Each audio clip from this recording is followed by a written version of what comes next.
सर्वमंगल मांगल्ये शिवे सर्वार्थ साधिके शरण्ये त्र्यंबके गौरी नारायणी नमोस्तुते। जय श्री राम। साथियों नमस्कार।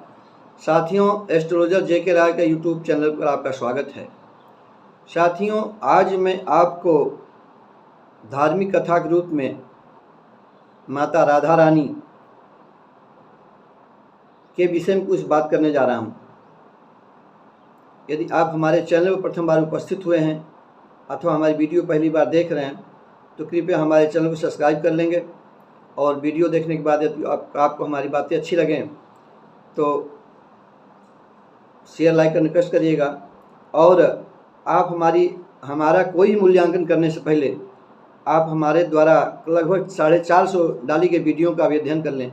मैंने सदैव समाज के लिए, हित के लिए, व्यक्तिगत हित के लिए, लोगों का कैसे भला हो, कैसे उनके समस्याओं का समाधान किया जा सके, इसके विषय में तमाम वीडियो डाल रखा हूँ, जिसको जान करके निश्चित रूप से आपका भला होगा।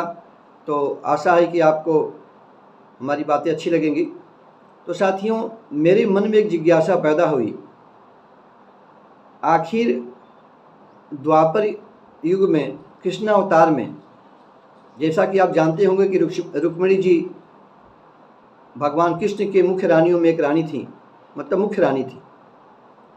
इससे तात्पर्य निकला कि रुक्मिणी जी लक्ष्मी का अवतार थी और भगवान कृष्ण विष्णु के अवतार थे।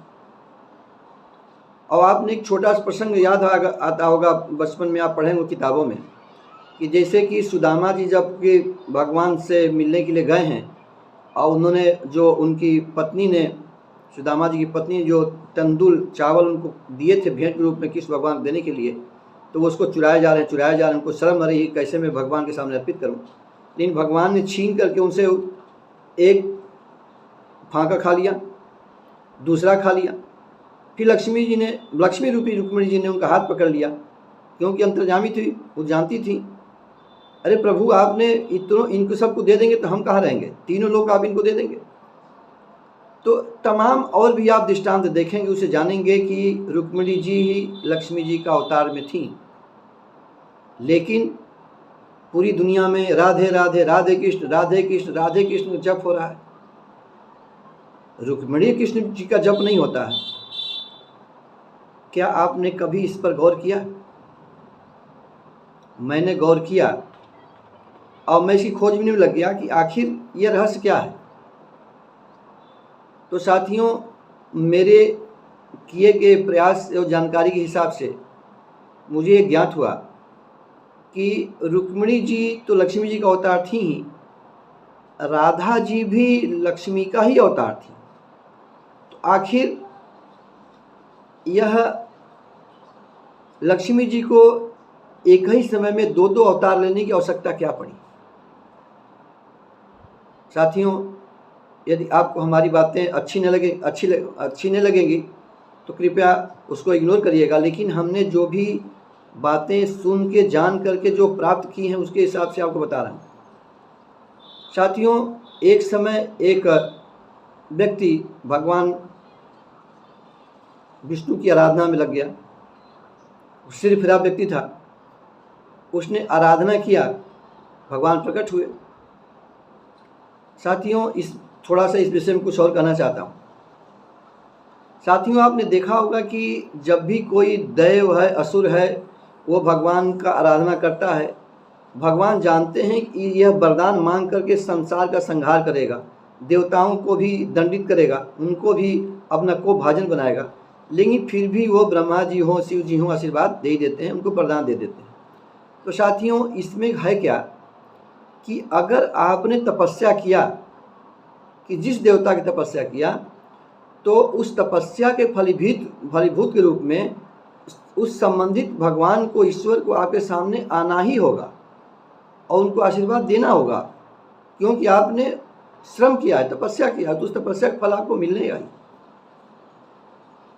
उस व्यक्ति ने तपस्या किया, उस अधम पापी के समझ में यह आ गया कि अगर लक्ष्मी जी से मेरी शादी हो जाती है तो मैं स्वयं धनवान बन जाऊंगा, स्वयं लक्ष्मीवान बन जाऊंगा, मैं लक्ष्मी का पति बन जाऊंगा, धन धान की सब संपत्ति हो जाएगी। इस विचार को लेकर उसने भगवान नारायण की तपस्या किया। भगवान प्रकट हुए, उन्होंने पूछा क्या वर चाहिए।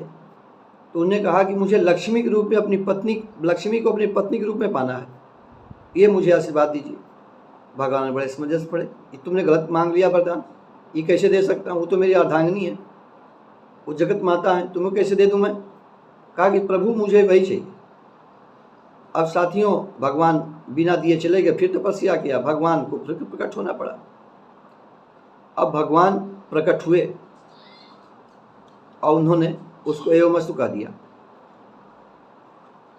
तो साथियों समय पाकर के राधा जी का जन्म कृष्ण भगवान से पहले हुआ है।